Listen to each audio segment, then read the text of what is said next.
Hi, and welcome to another 5-minute UAD tip. Today we're going to bring analog tape saturation and delays into the mixing process using the Studer and Ampex tape emulation plugins.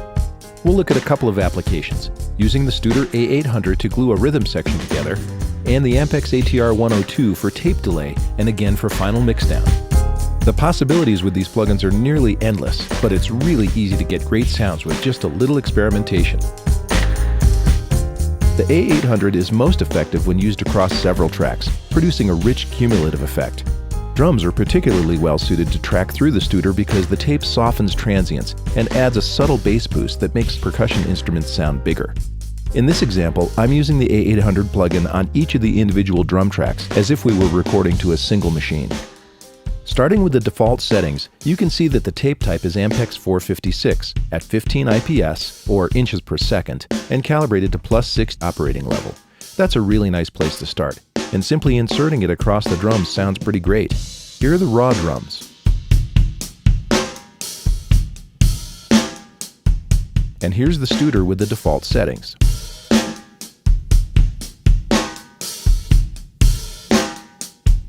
The four tape types modeled in the A800 plugin go from lowest output to highest from left to right. GP9 provides the lowest distortion and noise, whereas 250 distorts fairly early and is noisier due to its lower output. Thanks to auto-calibration, you can freely experiment with the different tape types and speeds without having to recalibrate the machine, and every combination is tuned to the manufacturer's recommended specs. Make sure you give yourself plenty of time to let your ears adjust to the subtleties each tape type brings to your music. When you use the A800 across multiple tracks, it's really helpful to use the Gangue Controls feature. Engaging it lets you edit settings across all instances of the plugin at once, such as auditioning tape speeds or formulas. Let's add a little more saturation now by hitting the tape harder and use the output to match gains. Of course, you can spend hours working with the hidden controls and listening to the many artist presets. But since the hard work of calibrating the machine is automatically done for you, just experimenting with the basic controls gives you fantastic results.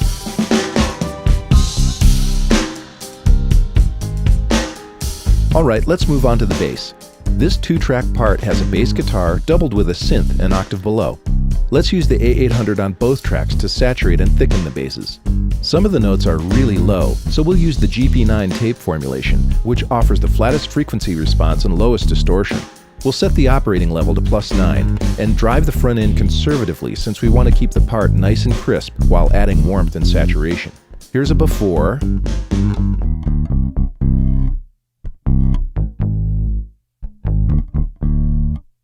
and here's after.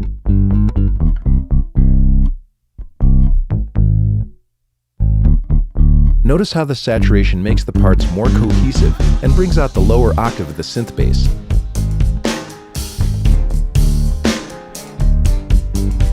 Now let's have some fun with the guitar and add some ADT-style tape delay to the slide. We're going to use a mono to stereo instance of the ATR 102 and use some of the hidden controls to make this happen. The tape speed determines the initial delay times, and from there, we'll offset the left and right sides to make it wider. Then, we'll use wow and flutter to modulate the delays and keep them moving. Lastly, we'll use the dry and wet buttons to blend in the perfect amount of effect. Here it is dry,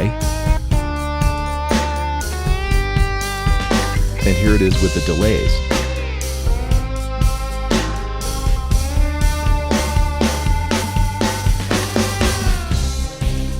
To finish up, we'll put the ATR 102 across our master bus and mix down through it. Again, just inserting it with the default settings improves the sound.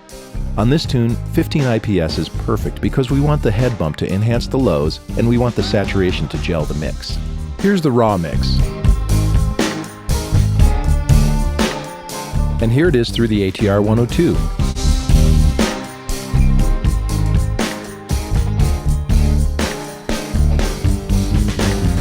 And here it is at 30 IPS.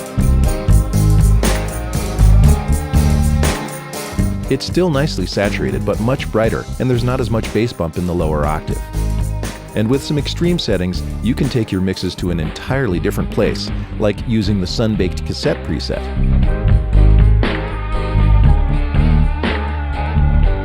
The Studer A800 and Ampex ATR 102 are incredibly deep plugins, so be sure to have a good read of the software guide to learn about the rest of the hidden controls and parameters, and be sure to check out some of the fantastic artist presets and take it from there.